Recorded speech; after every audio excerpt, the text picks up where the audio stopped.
Enemy Mine was one of my favorite movies back in the mid-'80s. While the old two enemies must work together to survive story was not new, I was, so it was fresh to me.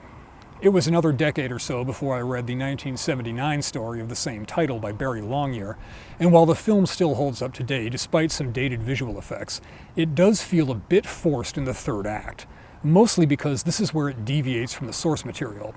They had to, the story really couldn't be made into a film without hacking it all up, though it would make a great miniseries.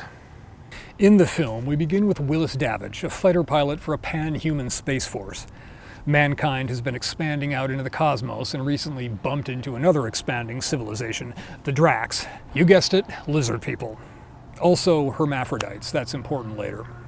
During a battle full of highly improbable maneuvers, 70s and 80s space battles make a lot more sense if you assume an ether of approximately the same density as Earth's atmosphere permeating the cosmos. Davidge and his Drac opponent, Jariba Shigan, or Jerry, crash on Firing 4, a planet described as barely habitable but really on par with much of the moderately undesirable real estate on Earth.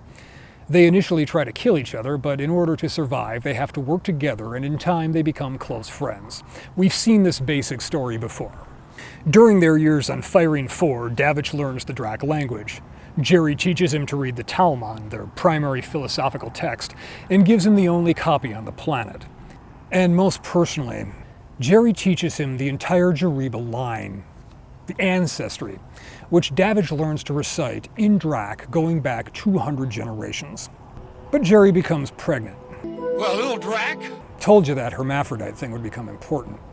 And this isn't just a question of childcare logistics.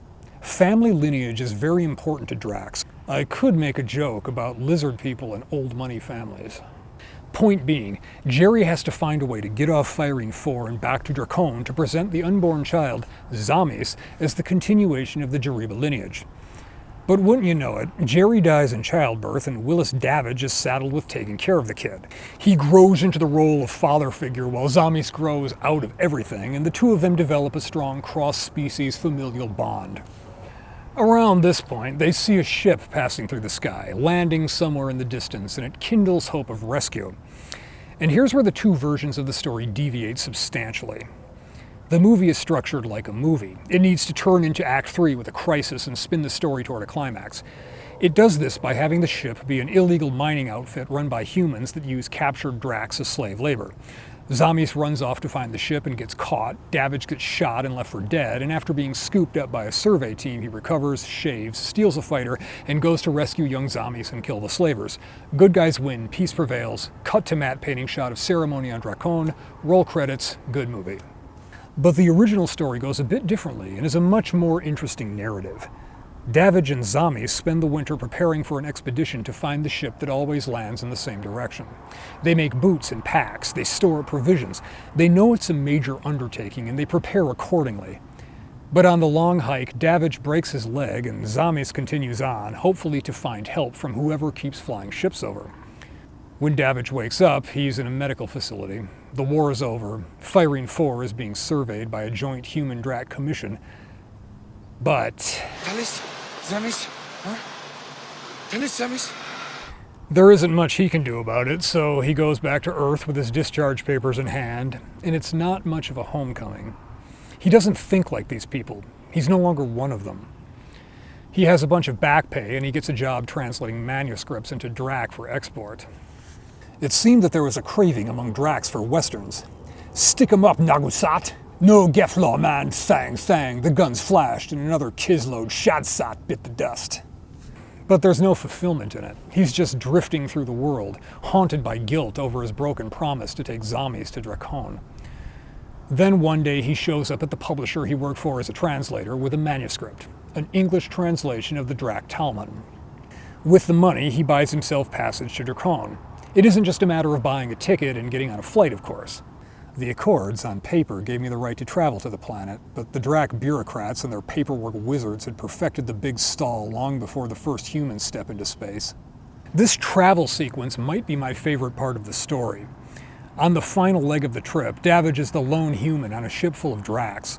The passengers openly insult him, assuming that he doesn't speak the language. The staff won't serve him in his room, but the passengers complain when he eats in the galley. And finally he arrives at Dracon, where he's the only human on the entire planet.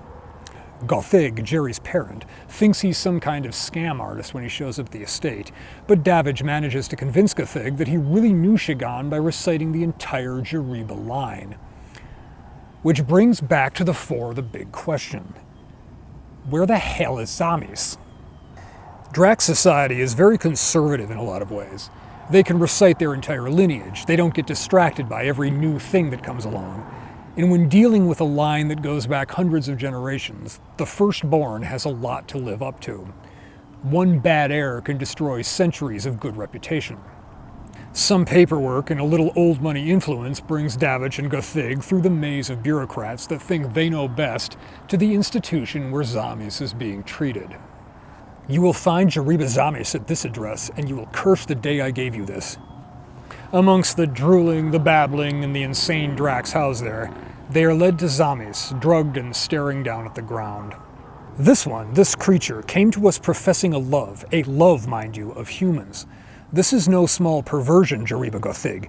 The government would protect you from this scandal. Would you wish the line of Jariba dragged into this? Now, how many wealthy Dracs would appreciate this kind of intervention is an open question, and one that could tell us a lot about Drac society if we had more information. How many would prefer that their line end than be subjected to ridicule by a disappointing heir? But all we know is that Gothig is not pleased. They take Zamis, who recovers from his ordeal, and Gothig relocates his entire estate to Firing 4. A Drac colony follows, growing as Zamis gives birth to Tai, and then Tai begets Haesni, both of whom were brought to Davidge in the cave to be raised as Zamis was. Tai had handed me Haesni. I nodded at the child. Your child will be called Gothig, and then... I looked at the sky and felt the tears drying on my face. And then... Gothig's child will be called Shigan. Enemy Mine is a pretty good movie, at least I think so. But it follows a clear cinematic structure with a happy ending. Zamis goes home, the war is over, the slaves are freed, and Davidge is a bridge between cultures. But Longyear's story is more complex. It shows us a post-war period that's still full of bitterness and hostility with a lot of loose ends. It shows that human and Drac society are remarkably similar in many ways, and hints at both slowly realizing that. For example, with the joint survey of Firing 4. And while Willis Davidge finds a purpose and some sense of belonging as uncle to 3 generations of Jariba, he remains an outsider, as though he came back from the war, but not all the way back. He became a different man on Firing 4, a bridge between, but an outsider to both civilizations. Part of him is stuck in that cave, and that's why he keeps going back there, and why the Jariba bring him their young. He has a lot to teach, to make them understand things that no one else, either human or Drac, can fully grasp living in the protective bubble of the technological societies that he can never really be part of anymore. While the film conveys this in a pat movie shorthand, he fulfilled his vow. The name of Willis Davidge was added to the line of Jariba. This story shows his impact in a more profound way. When Haesni's grandchild bearing the name Shigan is born, Willis Davidge will be long dead, but I do not doubt that Gothig will take him to that cave and teach him the same way that Davidge taught Zamis, both the ways of the wilderness and of his people. And that's how Davidge is part of the Jariba line, not through an honorary insertion of his name, but by allowing the line to continue and contributing a profoundly new experience to it. Going forward, every Jariba will know of Uncle Davidge and the cave, of a human and Drac coming together to survive and forging an almost familial bond, just as humanity and the Dracs find peace and cooperation after a brutal war.